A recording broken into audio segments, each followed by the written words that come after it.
اگر آپ اپنے کندھے میں بہت درد اور اکڑاؤ محسوس کرتے ہیں اور اس کے ساتھ ساتھ آپ اپنے بازو کو زیادہ اوپر نہیں اٹھا سکتے اور دائیں بائیں نہیں گھما سکتے تو آپ کو فروزن شولڈر ہو سکتا ہے۔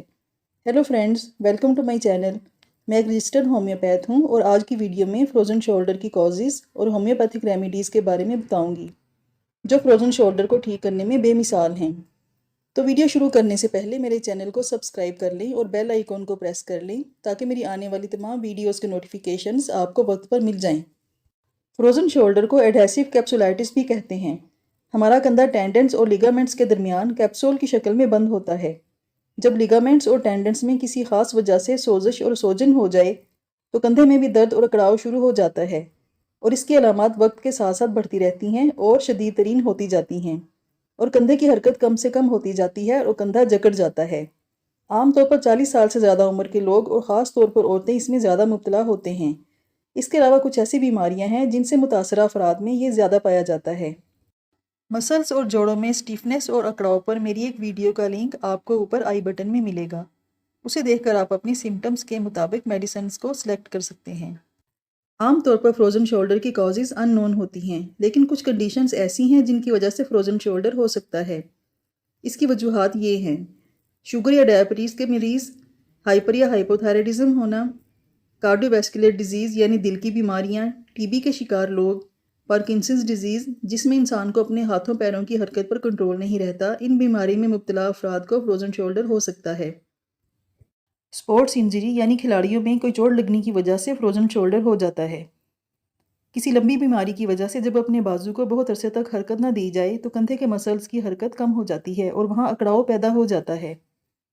کبھی کبھار جسم کے دوسرے حصے میں تکلیف کی وجہ سے بھی فروزن شولڈر ہو جاتا ہے، مثلاً ہارٹ ڈیزیز کی وجہ سے درد کندھے میں جاتا ہے اور مریض کندھے کو کم حرکت دیتا ہے، یہ بھی فروزن شولڈر کی وجہ ہے۔ ریومیٹڈ آرتھرائٹس یعنی گٹھیا یا جوڑوں میں درد رہنا اور یورک ایسڈ بڑھنا بھی فروزن شولڈر کی وجہ ہے۔ تھائیوسینامینیم 3X فروزن شولڈر کی بہت اچھی میڈیسن ہے۔ یہ کسی مخصوص علامت یعنی کسی مخصوص کندھے کی دوائی نہیں ہے، بلکہ کسی بھی کندھے میں اکڑاؤ اور درد کی علامت میں اسے استعمال کر سکتے ہیں۔ اسے اپنی دوسری ادویات کے ساتھ استعمال کرنے سے بہت جلدی آرام آتا ہے۔ دن میں 2 بار 2 گولیاں کافی عرصے تک کھانے سے آہستہ آہستہ کندھے کے درد میں آرام آنا شروع ہو جاتا ہے۔ اب میں آپ کو کندھوں میں درد کی مخصوص میڈیسنز بتاؤں گی۔ دائیں کندھے میں درد اور اکڑاؤ کے لیے سینگونیریا 200 ایک بہت بہترین میڈیسن ہے۔ اسے دن میں 2 بار 5 قطرے تھوڑے پانی میں ڈال کر استعمال کرنے سے دائیں کندھے کی درد اور اکڑاہٹ ٹھیک ہو جاتی ہے۔ بائیں کندھے میں فروزن شولڈر کی علامات پائی جائیں تو اس کی بہترین میڈیسن فیرمیٹ 200 ہے۔ اس کے 5 قطرے آدھے کپ پانی میں ملا کر دن میں 2 بار کچھ عرصہ تک استعمال کرنے سے آپ کی فروزن شولڈر کی سمٹمز ٹھیک ہو جائیں گی۔ اگر کسی انجری کی وجہ سے کندھے اکڑ گئے ہوں اور ان کی موومنٹ مشکل ہو جائے، شدید درد ہو، اس کے لیے 2 میڈیسنز آرنیکا اور روٹا بہت بہترین علاج ہیں۔ یہ دونوں چوٹ کی وجہ سے ٹینڈنز اور لیگامنٹس کی سوزش اور درد کو ٹھیک کرتی ہیں۔ چوٹ سے پیدا فروزن شولڈر کے علاج کے لیے آرنیکا 200 اور روٹا 200 کے 5 قطرے دن میں 2 بار استعمال کریں۔ دونوں میڈیسنز 1 گھنٹے کے وقفے سے استعمال کریں۔ 2 سے 3 ہفتوں میں کندھے کے جوڑ کا اکڑاؤ اور درد ٹھیک ہو جائے گا۔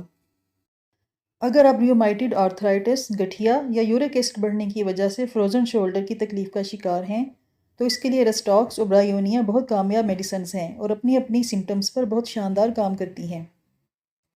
کسی بھی کندھے میں درد ہو جو حرکت نہ کرنے سے زیادہ ہو اور کندھے کو جیسے ہی ہلایا جائے اور حرکت دی جائے درد کم ہو جائے تو ریسٹاکس 200 اس کنڈیشن میں بہت اچھی میڈیسن ہے۔ 200 پوٹینسی میں دن میں 2 بار 5 قطرے استعمال کرنا فروزن شولڈر میں بہت بہتری لاتا ہے۔ جوڑوں میں درد اور آرتھرائٹس پر بنی میری ایک ویڈیو کا لنک آپ اوپر آئی بٹن میں دیکھ سکتے ہیں۔ اس کی مدد سے اپنی تکلیف کم کرنے کے لیے میڈیسن کا انتخاب کر سکتے ہیں۔ اگر بازو ہلانے سے درد میں اضافہ ہو اور آرام کرنے سے تکلیف کم ہو یا بالکل نہ ہو تو اس کی بہت اچھی میڈیسن برایونیا 200 ہے۔ مریض جب تک لیٹا رہتا ہے یا ایک ہی پوزیشن میں بیٹھا رہتا ہے اسے درد میں سکون ملتا ہے۔ جیسے ہی بازو کو حرکت دیتا ہے اسے ناقابل بیان درد ہوتا ہے۔ برایونیا 200 5 قطرے تھوڑے پانی میں ڈال کر دن میں 2 بار لینے سے آپ کچھ عرصے میں اس تکلیف سے نجات پا لیں گے۔ فرینڈز، اپنی سمٹمز کے مطابق دوا کے استعمال کے ساتھ آپ تھائیوسینامینیم 3X کا استعمال بھی کریں گے جس سے آپ کی تکلیف میں بہت جلد بہتری ہوگی۔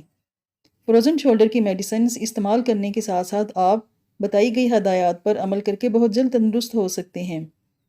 مثلاً متاثرہ بازو کو زیادہ ہلانے کو اوائڈ کریں تاکہ درد زیادہ نہ ہو۔